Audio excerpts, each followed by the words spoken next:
Estamos de volta com o programa Prestação de Contas, aqui pela sua TV Aleã, e hoje entrevistando o deputado estadual Serafim Correia.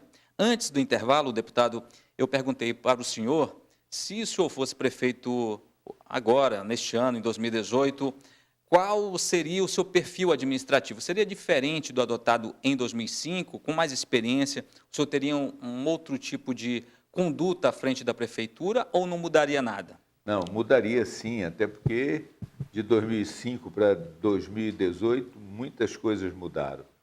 E eu tenho clareza de que as administrações municipais elas precisam intensificar a transparência. Elas precisam disponibilizar para a sociedade mais conteúdo na internet. A população não precisa ir presencialmente à prefeitura para resolver tantos problemas.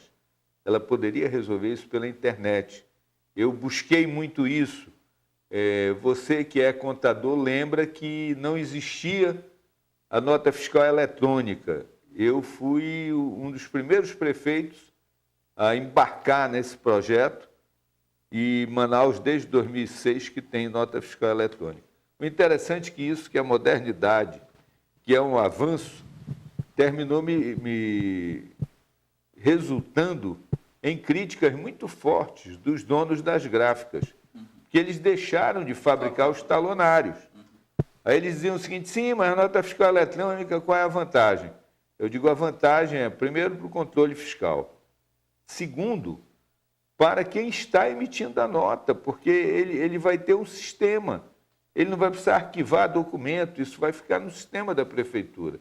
E terceiro, para o cidadão, porque junto com a nota fiscal eletrônica, isso é outra coisa que a população não lembra, você tem, ao final do ano, um percentual do ISS destacado na nota para você deduzir do seu IPTU. Poucas pessoas usam. No primeiro ano, nós fizemos propaganda e tal, só que no final apenas 11 contribuintes usaram isso, o que é lamentável. No universo, a prefeitura tem cerca de 500 mil contribuintes entre ISS, IPTU e Alvará. Então, eu pontuo nessa direção, perseguir cada vez mais a transparência, a rapidez tecnológica, enfim, avançar. A prefeitura precisa avançar muito. Agora, precisamos perseguir, e isso é algo que eu entendo que é o momento, nós já perdemos o momento da Copa. Na Copa do Mundo, o governo federal disponibilizou 800 milhões de reais para obras de mobilidade urbana em Manaus, e nada foi feito. Ficou uma briga entre prefeitura e governo do estado. Um governador achava que o monotrilho era a solução, o prefeito entendia que o BRT era a solução. Eu entendo que a nossa solução é o BRT, só que tem que começar logo. E nós tivemos 800 milhões à nossa disposição. Essa discussão, essa briga terminou resultando em que os 800 milhões não ficaram mais à disposição pelo PAC da Copa, depois voltaram a ficar à disposição pelo PAC Mobilidade Urbana, e nós perdemos esse momento. A prefeitura tem muitas dificuldades na elaboração de projetos. Tinha antes de mim, teve durante a minha administração e tem hoje. Ela tem, há cerca de 2 anos, ela dispõe de 150 milhões de reais para recuperar o distrito industrial como um todo. E até hoje ela não conseguiu aprovar o projeto. Por outro lado, o governo federal é muito burocrático. Ele estabeleceu mecanismos de controle tão rígidos que você não consegue atender. E aí, resultado, nada acontece. Tudo fica travado, né? E fica empacado, para você não sai. ter uma ideia, esses recursos, originariamente, eles eram 60 milhões. Uhum. E isso era para ser feito um convênio com a Prefeitura de Manaus em 2008. Ocorre que, quando chegou na hora, o governo do estado se meteu no meio, tinha influência sobre a SUFRAMA, e a SUFRAMA disse que não ia fazer o convênio com a prefeitura, ia fazer o convênio com o Centro das Indústrias. que obviamente não tem expertise nessa área. Se a prefeitura tem dificuldades, imagine o centro da indústria. Mas aquilo foi feito só para não fazer comigo. Mas ficou para trás e 12 anos depois, isso não está resolvido ainda. Deputado, nós passamos hoje por uma crise moral na política. Sim. Né? Como é que o senhor analisa a atual conjuntura política do país?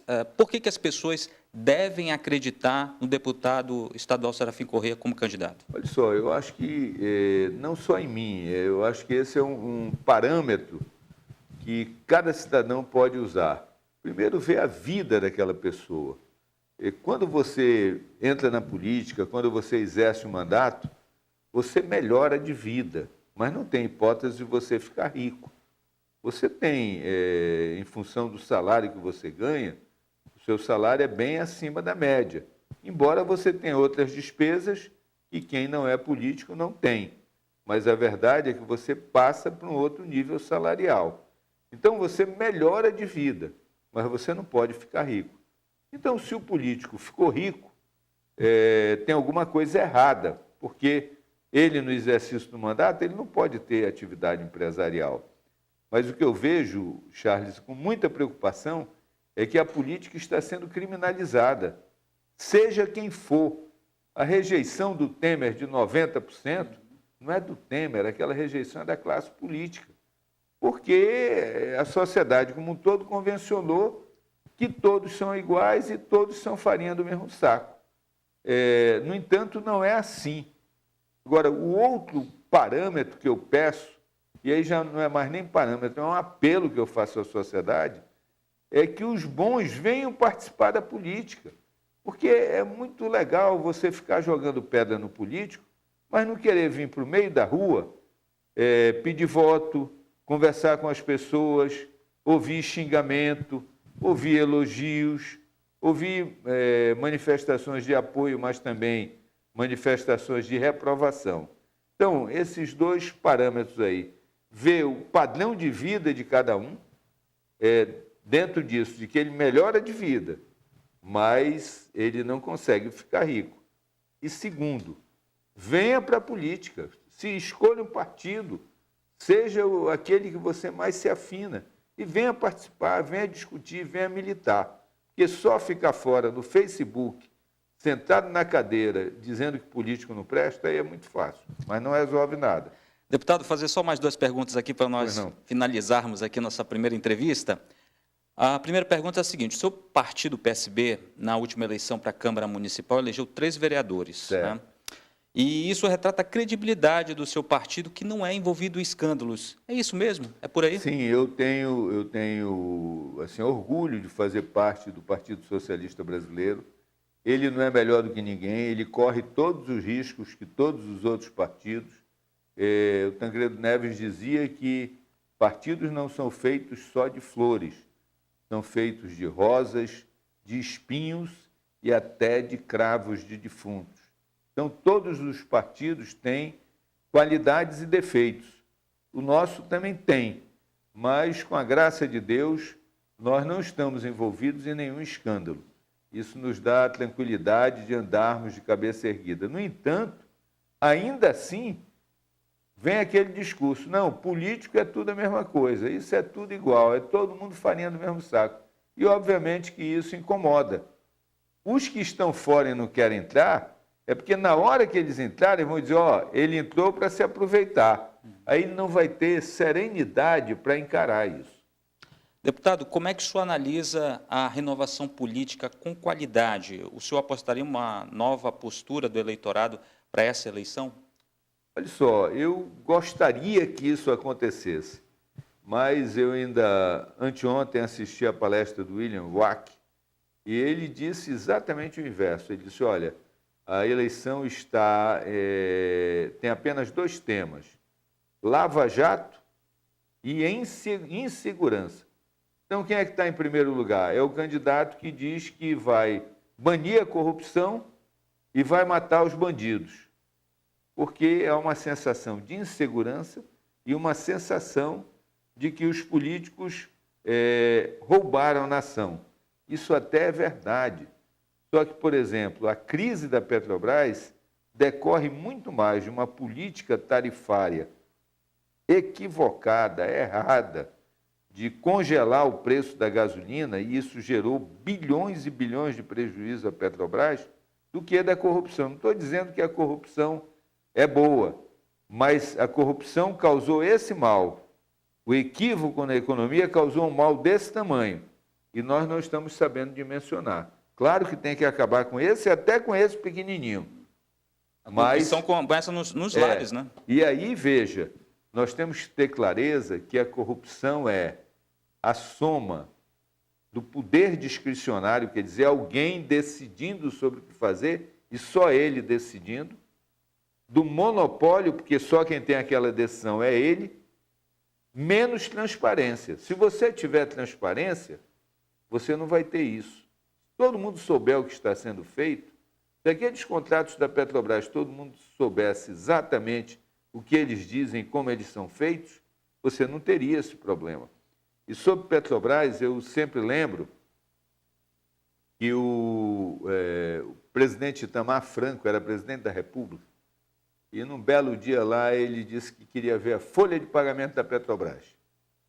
Ele saiu do governo como presidente da República, ele não conseguiu ver a folha de pagamento da Petrobras, porque ela é uma empresa fechada, ela não abre para ninguém informações. Bem, mas aí o Itamar, 20 anos depois, 16 anos depois, foi eleito senador da República. Aí ele chegou lá e disse, bem, agora eu vou ter acesso à folha da Petrobras. Ele pediu, a Petrobras não atendeu, ele morreu e não conseguiu ver a folha de pagamento da Petrobras. Então, não só a Petrobras, o serviço público brasileiro, as empresas estatais brasileiras, elas são muito fechadas, elas não são transparentes. E, nesse sentido, eu editei 2 cartilhas, eu e a minha equipe no meu gabinete, equipe valorosa. A primeira cartilha é essa aqui, que diz respeito à transparência, o controle social e à cidadania. E a outra cartilha, esta aqui, o Fundeb, que era um assunto esquecido, mas que a partir dessa cartilha despertou nos professores a consciência de que eles têm direito ao Fundeb. O Fundeb existe para pagar o salário deles em primeiro lugar. Isso gerou toda essa confusão e hoje o salário do professor é melhor e eu dei a minha contribuição, não sei se grande ou se pequena, que foi esta aqui. Deputado, gostaria de lhe agradecer pela participação no nosso programa, na primeira edição do programa Prestação de Contas. Eu que lhe agradeço, Charles. Afinal de contas, é uma primazia muito grande. Eu ser o primeiro de um programa que está estreando. Muito obrigado. Muito obrigado, senhor. Eu lhe agradeço e sucesso na sua trajetória política, mais ainda. Eu que lhe agradeço, muito obrigado. Vamos em frente. Ok, muito obrigado então a você que nos acompanhou aqui na primeira edição do programa Prestação de Contas aqui pela TV Alean. E você já está convidado a participar do nosso programa nas demais edições que virão por aí. Obrigado por sua participação, por sua companhia e estaremos de volta em uma outra oportunidade. Até lá!